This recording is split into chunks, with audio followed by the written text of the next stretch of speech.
नमस्कार दोस्तों, मैं आप लोग के साथ आज लाइव हुआ हूँ। आज बड़ा दिन के बाद मन किया कि दो टुक आप लोगों के बीच में रखूं। जो हमारे यूथ भाई बहनों एवं हमारे समाज के साथ जो हो रहा है, इसके बारे में आज मैं खुल के बात करना चाहता हूँ। एक्चुअली पिछले दिन हमारे 2 दिन पहले हमारा रिजल्ट आया चुनाव का। बिहार के मुद्दे पे मैं बात कर रहा हूँ।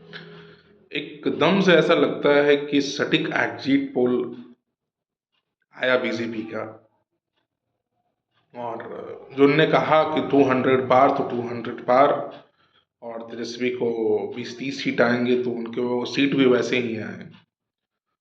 तो मुझे ऐसा नहीं लगता कि एक विडंबना है कि मैंने कहा और आ गया। ठीक है, ये सारी बातें मैं सब कुछ सही है।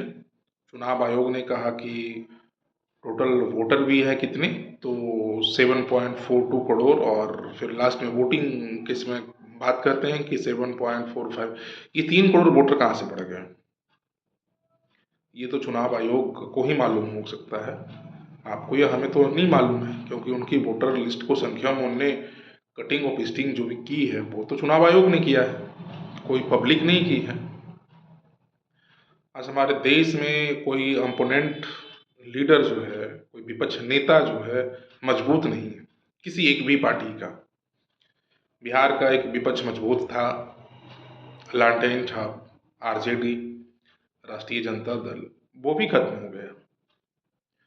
अब वो शर्म से तो मुंह छुपाए या अपने आप को छुपाए या फिर अपनी पार्टी को, झंडा को छुपाए, ये समझ नहीं आ रही है कि जब इतना खुल के लोग सपोर्ट कर रहे हैं, इतनी भीड़ रैलियां में भी आ रही है, जो रैली कर रहे हैं तेजस्वी यादव उसमें भी आ रहा है, लेकिन फिर अचानक से इतना फॉल डाउन कैसे हो गया उनकी वोट 75 से 25 पे आकर टकना? ये संभव तो नहीं है। संभव क्या मैं कहूँ, एक विडंबना कह सकता हूँ लोगों को मानसिकता का, कि कैसे हो गया।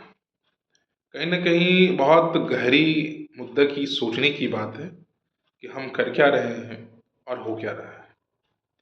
शायद हम प्रॉपर तरीके से ये नहीं फाइंड आउट कर पा रहे हैं कि हमने वोट किसको किया है और किसको गया है, ये समझ नहीं आ रही है।